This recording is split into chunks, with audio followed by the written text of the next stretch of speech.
Trump arrives in Paris on second Europe trip in a week. U.S. President Donald Trump arrived in Europe for the second time in a week, a trip meant as a pomp-filled celebration of transatlantic ties at a time of anxiety on both continents. Air Force One landed at Paris-Orly Airport, south of the city center, early Thursday morning. From there, Trump took meetings at the American ambassador's residence before being greeted in a formal welcoming ceremony by his host, French President Emmanuel Macron. He was treated to a grand display of French splendor in the courtyard of Les Invalides military complex, a brass band to play the national anthem, a full review of troops, a warm handshake from Macron, France's charismatic new leader, and a European double kiss from Macron's wife Brigitte. The trip may provide Trump at least a short interlude from the political crisis swirling back home around a meeting between his son, Donald Trump Jr., and a Russian lawyer during last year's presidential campaign. The American leader toured Napoleon's tomb at the Les Invalides before sitting down for extended security talks with Macron at the Élysée Palace. The pair will take questions from reporters in the evening, and dine with their wives in a Michelin-starred restaurant on the second landing of the Eiffel Tower. Low profile since G20.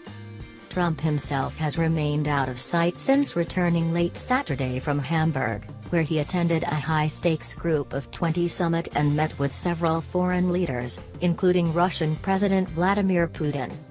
Macron, who was elected decisively in May and bolstered by legislative successes for his new political party, views himself as a bridge between Europe and the United States, his advisors have said. Rather than isolate Trump, Macron hopes to keep the U.S. leader within the fold of other Western democracies. Macron appears uniquely positioned to assume the role of Europe's primary interlocutor with Trump.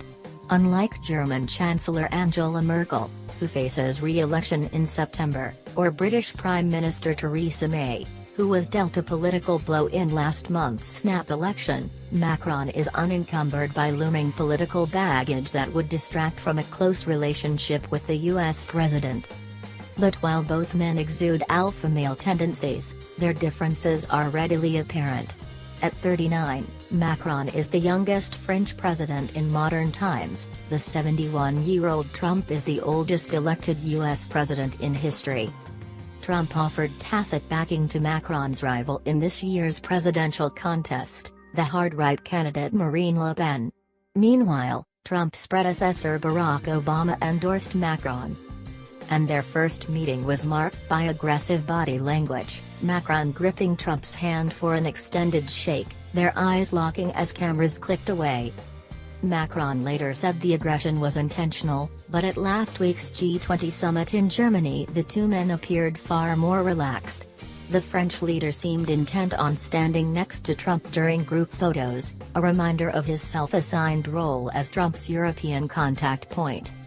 Macron is eager to develop close security ties with Trump, but in other areas he's already emerged as a vocal critic, most notably over Trump's withdrawal from the climate accord that bears the French capital's name.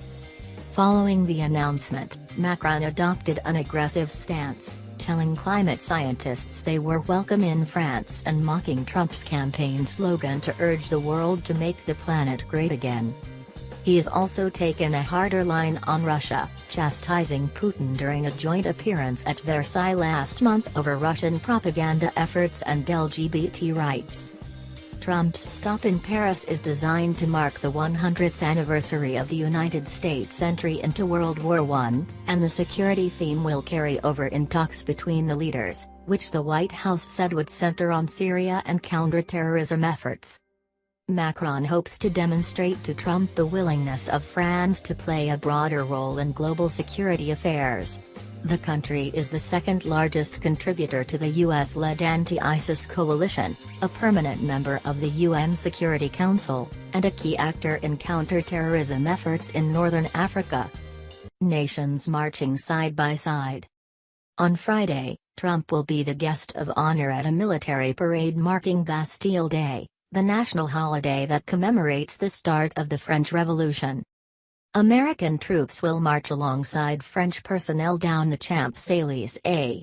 The march will give Trump a view of France's military hardware, but also point to the long history of cooperation between the two countries.